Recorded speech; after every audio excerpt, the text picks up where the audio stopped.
मृणाली यशवंत साबळे यांनी मिळवली Queen Mary University of London कॉलेजमधून वकिली पदवी। खोपोली शहरातून शुभेच्छांचा वर्षाव।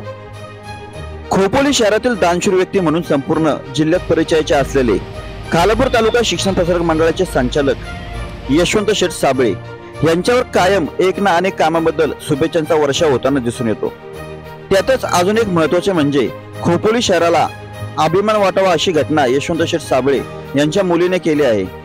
संपूर्ण जगामध्ये प्रसिद्ध असलेल्या Queen Mary University of London कॉलेजमध्ये मानाचा तुरा रोवला आहे। यशवंत शेठ साबळे यांची मुलगी मृणाली यशवंत साबळे यांनी परदेशात म्हणजेच लंडन मध्ये जाऊन शिक्षण करून वकिली डिग्री संपादन केली असल्याने खोपोली शहरातून साबळे कुटुंबियांवर शुभेच्छांचा वर्षाव होताना दिसून येत आहे।